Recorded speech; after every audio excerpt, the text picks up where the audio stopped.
आपके YouTube channel Rudra coaching classes में हार्दिक स्वागत करता हूं। विद्यार्थी, जैसा कि पता होगा, अब आपकी जो अगली क्लास है वह है अनुच्छेद लेखन। कक्षा 9 के विद्यार्थी जितने भी हो ऑनलाइन जल्दी से जल्दी जुड़ने का प्रयास करें। तब तक हम आपको कुछ प्रोफार्मा बता देते हैं। इस टॉपिक में क्या पढ़ाएंगे आपको, उस चीजों के बारे में बता देते हैं।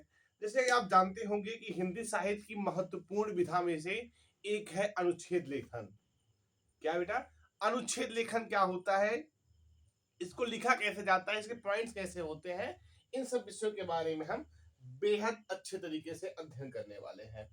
फिर कह रहा हूँ, ये क्लास लाइव चल रही है और आप लोग अपने जो भी आपके साथी हो, क्लास 9 के विद्यार्थी हो, यानी कि कक्षा 9 के जितने विद्यार्थी आपके हों, उनके साथ इस लिंक को साझा कीजिए और उनसे बोलिए फ्री ऑफ कास्ट एजुकेशन आपके YouTube channel Rudra coaching classes नाम के यूट्यूब चैनल पर मिल रही है, प्रोवाइड कराई जा रही है। ठीक, तो देखो यह क्या है बेटा, अनुच्छेद लेखन। हमारा टॉपिक क्या है बेटा, आज का जो हमारा टॉपिक है वह है अनुच्छेद लेखन।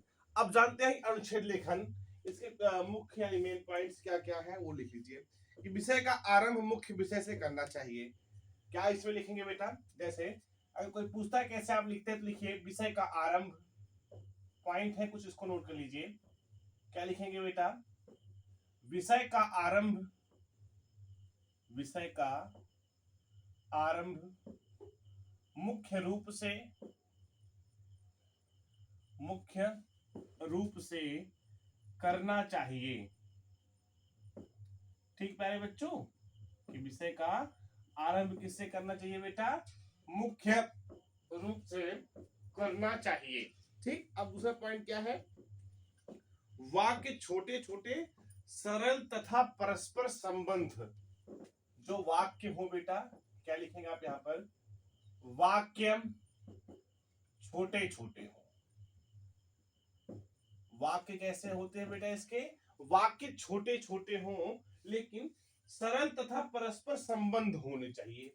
सरल तथा,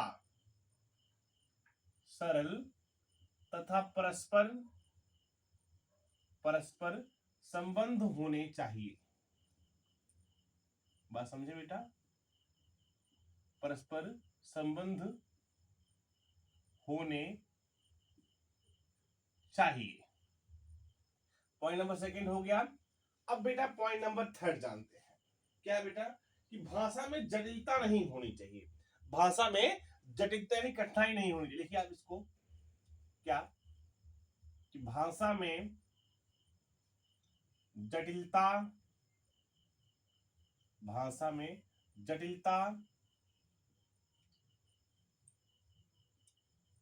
नहीं होनी चाहिए। भाषा में क्या बेटा, भाषा में आपके जटिलता नहीं होनी चाहिए। लिखिए अगला, कि विषय के संबंध में क्या क्यों कैसे प्रश्नों के उत्तर।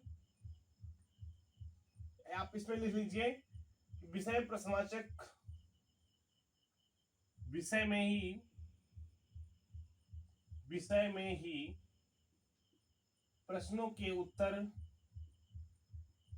प्रश्नों के उत्तर छिपे होते हैं, होते हैं। ये बेटा कुछ आपकी 4 पॉइंट्स है, 4 मुख्य बिंदु थे।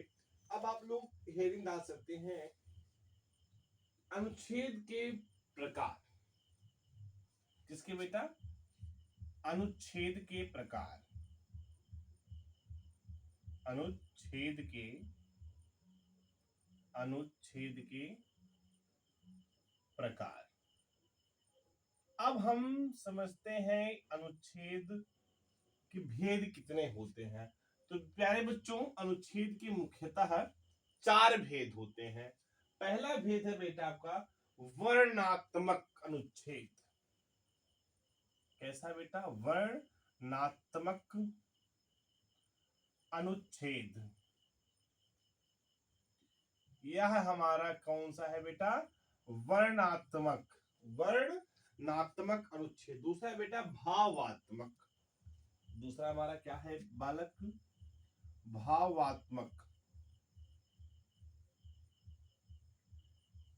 भावात्मक अनुच्छेद। नंबर 2 हो गया। ठीक, अब नंबर तीसरा देखते हैं, विचारात्मक। नंबर 3 क्या बेटा? विचारात्मक अनुच्छेद। विचारात्मक अनुच्छेद। ठीक, और नंबर 4 आता है विवरणात्मक। विवरणात्मक, इसका मतलब यही हो गया जिसमें विवरण दिया गया हो। क्या बेटा? विवरणात्मक अनुच्छेद। अनुच्छेद के कितने प्रकार होते हैं प्यारे बच्चों? अनुच्छेद के होते हैं 4 प्रकार। ठीक, पहला है आपका बेटा वर्णात्मक, दूसरा है भावात्मक, तीसरा है विचारात्मक, और चौथा है बेटा वह है आपका विवरणात्मक अनुच्छेद। ठीक, अब देखो जो अनुच्छेद लिखा जाता है उसमें कुछ पॉइंट्स मैंने आपको बताया कि विषय का आरंभ मुख्य रूप से करना चाहिए या मुख्य विषय से करना चाहिए। ठीक, दूसरा पॉइंट हमने बताया कि वाक्य छोटे छोटे सरल तथा परस्पर संबंध होने चाहिए, भाषा में जटिलता कतई नहीं होनी चाहिए, और बेटा विषय में ही प्रश्नों के उत्तर होने चाहिए। अब आपने इसको समझ लिया। हम आपको 3 अनुच्छेद लिख करके वह अच्छे तरीके से समझाएंगे। तीनों अनुच्छेदों को यदि आप लिख लेते हैं, अच्छे तरीके से जान जाते हैं, तो आपको आगे अनुच्छेद कैसे लिखना है इसके विषय में गहन जानकारी प्राप्त हो जाएगी। तो बेटा पहला अनुच्छेद आप लोग हेडिंग डाल लीजिए, अनुच्छेद नंबर 1। मैं एक बार फिर से इसको दिखाना चाहता हूं। वर्णात्मक, देखो अनुच्छेद के प्रकार कौन कौन से बालक? वर्णात्मक अनुच्छेद, भावात्मक अनुच्छेद, विचारात्मक अनुच्छेद और विवरणात्मक अनुच्छेद। ठीक प्यारे बच्चों, अब आप लोग हेडिंग डाल लीजिए।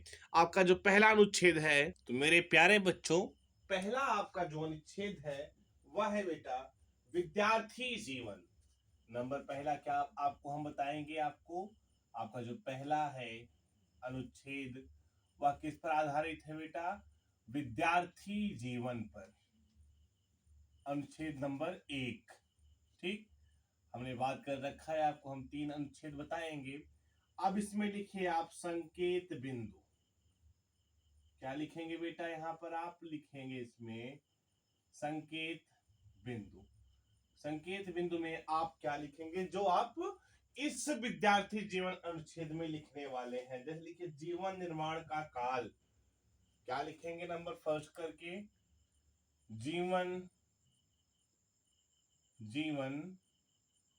निर्माण का काल। जीवन निर्माण का काल, यह क्या है बेटा? विद्यार्थी जीवन का प्रथम।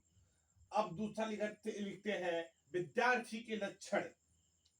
दूसरा क्या लिखेंगे बेटा? पॉइंट हमारा यदि दूसरा बनता है तो वह बन के आ जाता है क्या? विद्यार्थी के, एक विद्यार्थी के लक्षण क्या क्या होते हैं वह इस अनुच्छेद में समाहित है। विद्यार्थी यानी जीवन निर्माण का काल, विद्यार्थी के लक्षण, और लास्ट में बेटा विद्यार्थी के कर्तव्य आते हैं। नंबर 3 पे क्या आता है प्यारे बच्चों? विद्यार्थी के कर्तव्य क्या होते हैं वह इस अनुच्छेद में आपको बताया जाएगा। ये बेटा इसके 3 पॉइंट्स हो गए। पहला पॉइंट था बेटा आपका जीवन निर्माण का काल। पहला पॉइंट क्या था प्यारे बच्चों? जीवन निर्माण का काल। और दूसरा पॉइंट था बेटा विद्यार्थी के लक्षण। तीसरा पॉइंट आपका था क्या बेटा? विद्यार्थी के कर्तव्य। अब आइए शुरू करते हैं अनुच्छेद लेखन। लिखिए हमारे ऋषि मुनियों ने मानव जीवन को, क्या लिखेंगे आप इसमें? हमारे ऋषि मुनियों ने, हमारे ऋषि मुनियों ने हमारे जीवन को, हमारे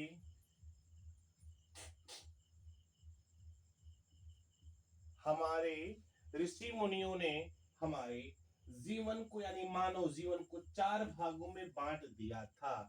मानव जीवन को या हमारे जीवन को 4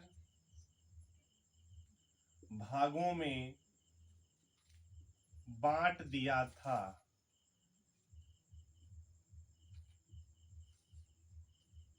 यानी क्या बेटा, जो हमारे ऋषि मुनि थे वो हमारे यानी मानव जीवन को 4 भागों में बांट दिया था। इनमें जीवन के जिस आरंभिक 25 वर्ष के, इनमें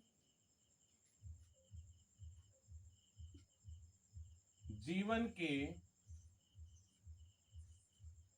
आरंभिक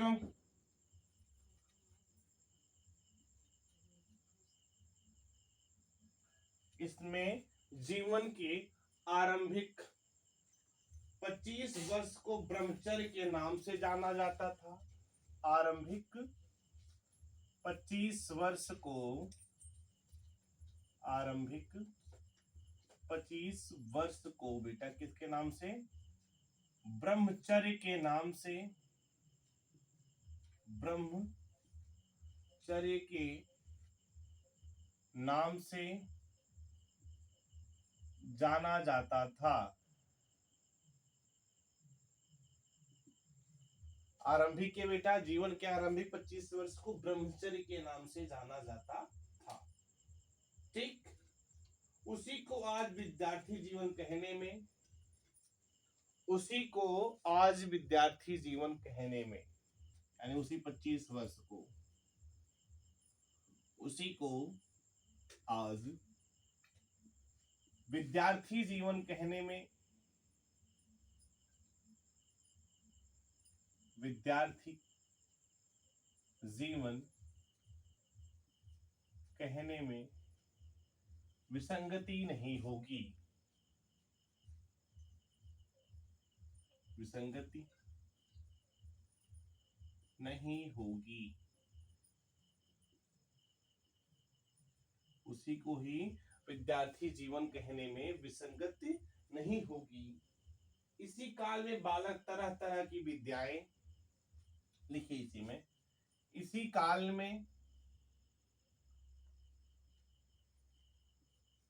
इसी काल में बालक तरह तरह की विद्याएं, तरह तरह की विद्याएं सीखता है।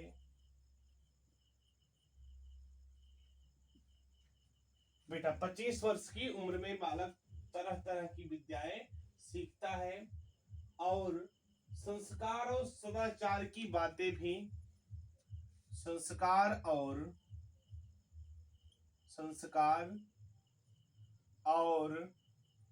सदाचार की बातें भी, सदाचार की बातें भी सीखता है। इसके साथ साथ क्या सीखता है बेटा, सदाचार व संस्कार की बातें भी सीखता है। इसी काल में बालक तरह तरह की विद्याएं भी सीखता है। ठीक, अतः यह जीवन निर्माण का काल होता है। अतः यह जीवन, अतः यह जीवन, अतः यह जीवन निर्माण का काल होता है। या आप लिख सकते हैं निर्माण काल, अतः यह जीवन निर्माण काल होता है। ठीक, इस समय बालक जो कुछ भी सीखता है, क्या लिखेंगे, इस समय बालक जो कुछ भी सीखता है,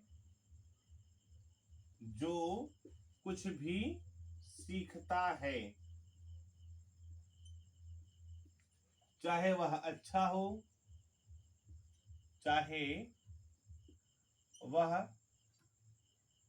अच्छा हो, कामा, चाहे वह बुरा हो, चाहे वह बुरा हो।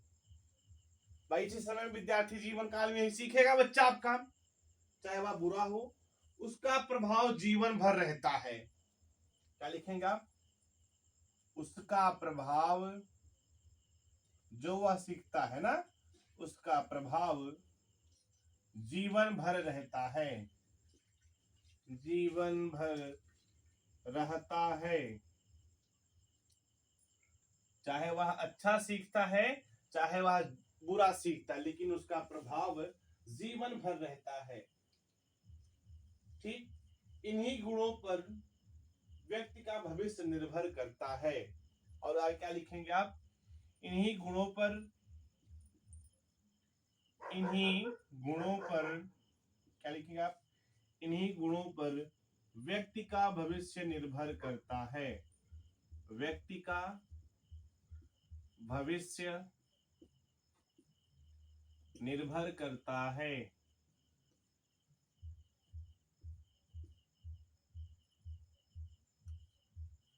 इन्हीं गुणों पर व्यक्ति का भविष्य निर्भर करता है। प्यारे बच्चों, ये जो क्लास चल रही है आपकी, यह है अनुच्छेद की क्लास। अगले लिखिए, विद्यार्थी जीवन विद्यार्जन का काल होता है। ये लास्ट पॉइंट, लास्ट लाइन है, विद्यार्थी जीवन विद्यार्जन का काल होता है। देखो बच्चों, ये जो क्लास है आपकी, क्या, अनुच्छेद की क्लास, ये ज्यादा शॉर्ट है क्योंकि इसमें लॉन्ग टर्म लिखाने में ज्यादा वक्त लगेगा। यदि आपको इसके नोट्स चाहिए, मैंने कहा था 3 लिखवाऊंगा, लेकिन एक ही से आप अच्छे तरीके से समझ गए होंगे अब इसका हाव भाव कि किस प्रकार से अनुच्छेद लिखा जाता है। सबसे पहले तो आप इस तीनों पॉइंट, चारों पॉइंट को समझ लीजिए। जिससे पहले मैंने लिखवाया था अभी कि इसमें जटिल भाषाओं का उपयोग ना हो, इसके वाक्य छोटे छोटे सरल व एक परस्पर एक दूसरे से संबंध रखते हों। तो ऐसे जो बेटा लिखा जाए, कहीं पर आपको लिखा हुआ मिले तो समझ लीजिए वह अनुच्छेद ही लिखा गया है। और अनुच्छेद कैसे लिखा जाता है इसके बारे में मैंने अभी आपको अच्छी तरीके से बताया।